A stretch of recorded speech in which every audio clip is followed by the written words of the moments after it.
So what are you looking for in a little SUV? A sporty look, good safety features for your family, and maybe some decent tech? Well, this is the Kia Stonic. It competes with the Mazda CX-3, the Ford Puma, and the Hyundai Venue. The Stonic is a bit cheaper than some of its fancier rivals, so let's see if it meets the needs of your family. Remember, if you want more detail, you can check out my written review at the CarsGuide website.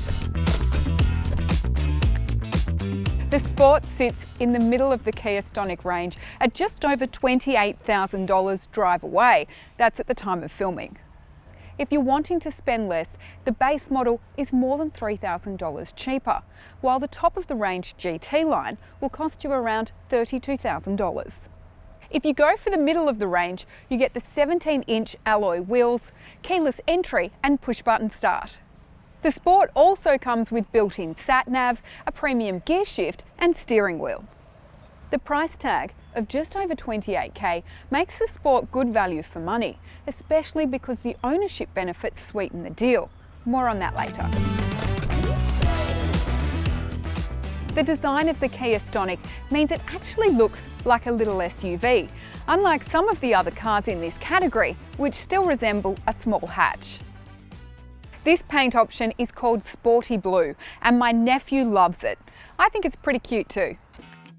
The headlight design on the Stonic contributes to the SUV feel, so do the wheel arches and the roof rails. Now the silver roof rails and the rear diffuser really tie the look of the SUV all together.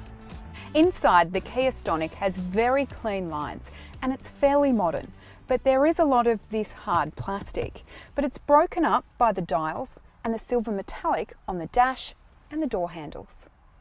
The sports model gets the premium gear shift and steering wheel cover, which gives it a leather-like feel. It's welcome over the plastic on the base model, and you also get these black cloth seats.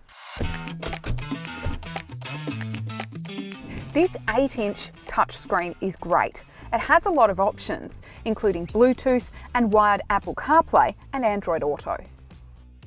It's only wireless with the cheaper model because this version and above gets the inbuilt sat-nav, which I did find a little clunky, especially with voice command. It might take a minute to get used to the way the tech is laid out, but I quickly got the hang of it. I found it easy to use the radio and Apple Maps at the same time, which can be difficult in some of the Stonic's rivals. You get this storage space for your phone, and this is one of 2 USB ports. The car has a few thoughtful features that add to its practicality, like this sunglass holder here. It might be a little old school, but I like it. I also like this extra light under the visor for doing your makeup when you're parked, because you also get this double light here. Unfortunately, I did find the seats quite uncomfortable. There's no lumbar support and they're quite firm.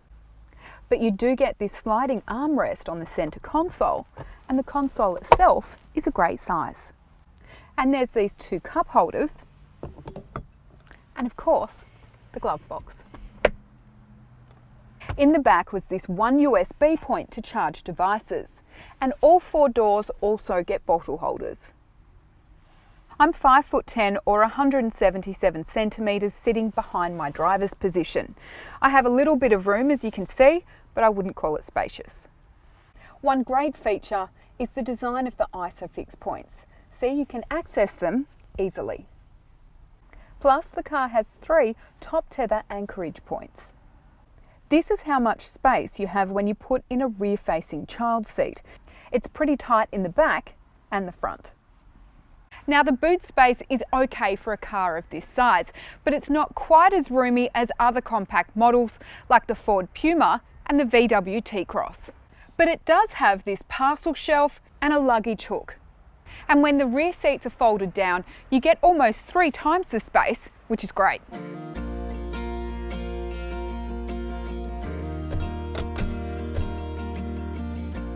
This version of the Stonic does come with a small petrol engine with no turbo, which means it does struggle for power. Rivals like the Puma, the Skoda Kamiq and the T-Cross all have turbo engines, but they're more expensive. You can get more power in a Stonic, but you have to spend more for the GT line grade. The suspension is a bit hard and the brakes on the model I have are very touchy.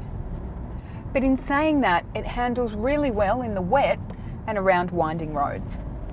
The side pillar gets in the way when I check my blind spot, but otherwise the visibility is pretty good because I'm up high.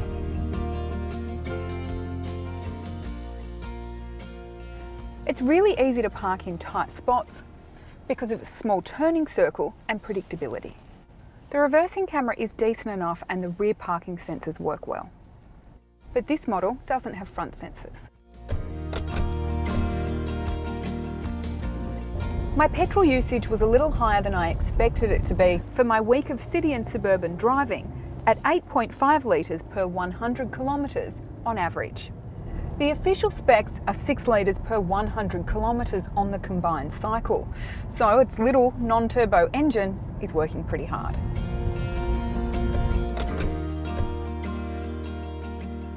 The Kia Stonic received a 5-star ANCAP rating when it launched, but that rating is actually based on the Kia Rio from 2017. You get front and side airbags for the driver and front passenger, plus side curtains that extend to the back row. You also get the safety features you'd expect, like low-speed forward AEB and lane keeping assist, but it doesn't have a blind spot warning system. Ownership is a great area for the Kia Stonic, and that's because of its 7-year unlimited kilometre warranty. If you have it serviced with Kia, you also get capped price servicing for the same time, and you get up to 8 years roadside assist. The Stonic needs a checkup every 12 months or 15,000 Ks, which isn't a heavy lift. If you're looking for a compact SUV towards the cheaper end of the market, the Kia Stonic is a good one to consider. And when you get to Sport, you get a few extras thrown in, like inbuilt sat-nav and keyless entry.